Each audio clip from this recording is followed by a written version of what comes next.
सुनील भाई, मैं एक दो आंकड़े बता दूं। और ये आंकड़े इसलिए बताना जरूरी है कि कांग्रेस का 2022 से पहले कांग्रेस लगातार वही जो कह रहे हैं 37%, 38%, 40%, 41% का वोट शेयर वहां उसका था। और 2019 का इलेक्शन, मैं 2019 को बार बार रेखांकित इसलिए कर रहा हूं कि 2019 का इलेक्शन कांग्रेस सामने से लड़ रही थी, कमर कस के लड़ रही थी।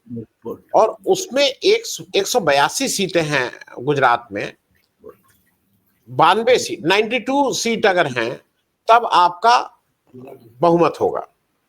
बीजेपी की 99 सीट आई थी, 7 सीट ज्यादा थी।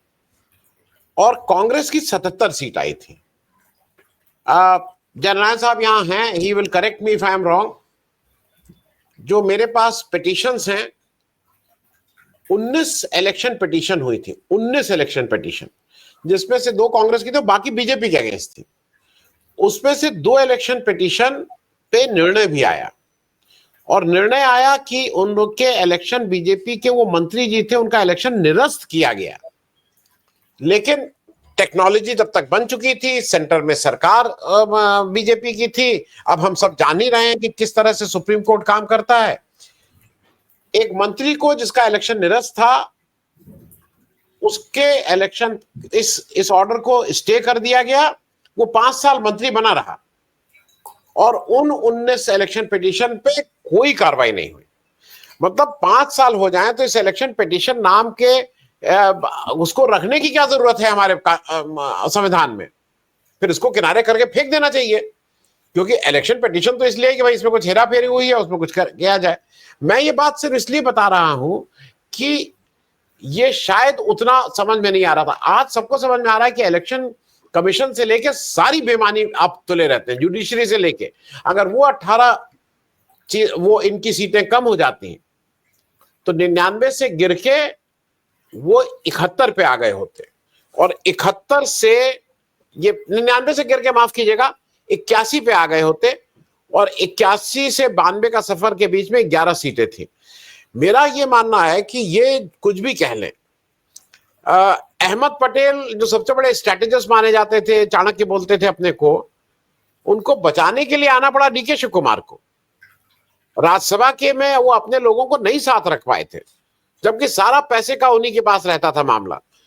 तो सुनील जी, मैं जरा एक और चीज मैं कहूंगा कि ये जो जो जननारायण जी कह रहे हैं, मेरी भी बिल्कुल सिद्ध सूचना है कि कांग्रेस के लोगों का इतना, बीजेपी ने उनका सेल्फिश इंटरेस्ट कर दिया। वहां ठेका पट्टा ये सब इतना दिया गया है कि कांग्रेस का हर व्यक्ति चाहता है कि भैया यही रहे, अपना ठेका पट्टा चलता रहे, पैसा मजे में कमाते रहें। तो उनका भी इंटरेस्ट नहीं है बीजेपी को हराने का। तो राहुल गांधी को अगर ये कहना है कि हराना है, तो राहुल गांधी को सर्जरी भी करनी होगी। वो दवा से काम नहीं चलेगा, बिना सर्जरी के काम नहीं होगा। सुनील भाई, इस पे मैं एक जरा आपका ओपिनियन लूंगा। और राहुल गांधी अगर वहां गए हैं, मोदी जी भी वहां हैं, और 2 दिन का वो करके गए हैं, 2 साल।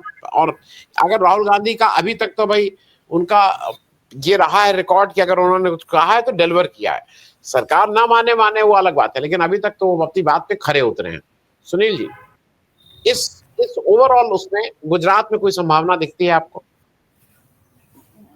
धन्यवाद आनंद जी। अगर जिग्नेश मेवाड़ी गुजरात में चुनाव जीत सकते हैं गांधीनगर से, तो कांग्रेस और जगह क्यों नहीं जीत सकती? सवाल इस बात का है कि अगर आप अपने मतदाताओं को अपने साथ रखने के लिए तैयार होते हैं, अगर आप अपने लोगों को अपने साथ रखने के लिए तैयार हैं, तो जयनारायण जी कुछ बोलना चाहते हैं? जी अनम्यूट कर लीजिएगा भाई साहब, अनम्यूट कर लीजिएगा। बोलिए बोलिए बोलिए बोलिए बोलिए। ये जिग्नेश मेवानी जहां से चुनाव लड़ते हैं वो मुस्लिम बहुल मत वाला गांधीनगर नहीं है। वो गांधीनगर से अल्पेश, हाँ, गांधीनगर से अल्पेश जीते हैं।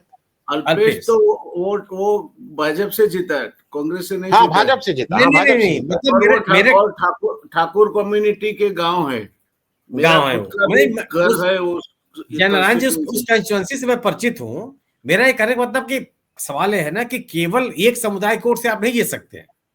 आपको अपने मतदाताओं को अपने साथ रखना पड़ता है। क्या इन मतदाताओं में विभाजन नहीं हुआ कि अल्पसंख्यक मतदाता आम आदमी पार्टी और कांग्रेस से बटा नहीं है, बटा है।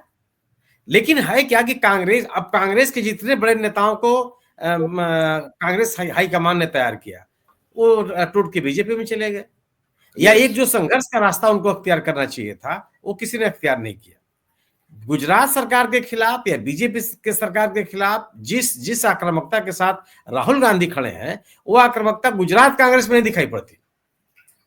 अब वो भरत भाई सोलंकी जो पार्टी के बड़े नेता होते थे, कांग्रेस उनको क्या नहीं दिया।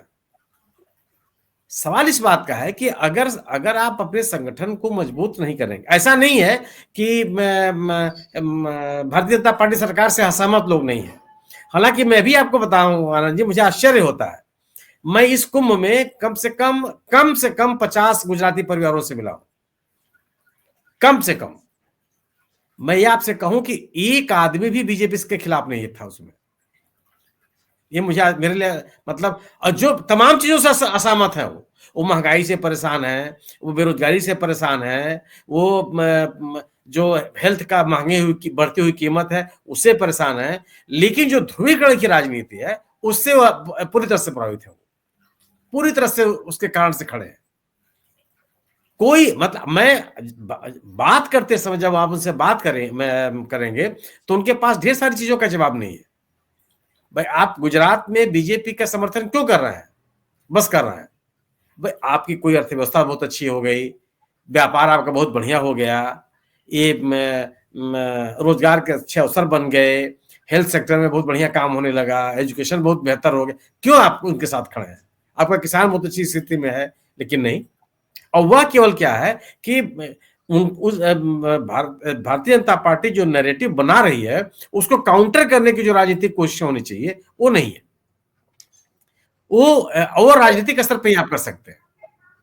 अगर आप इन जिन लोगों से मैं मिला उन सभी से जब मेरी बात होने लगी, सब कहने लगे नहीं आपकी बात सही है, ये बात तो है, ये बात तो है।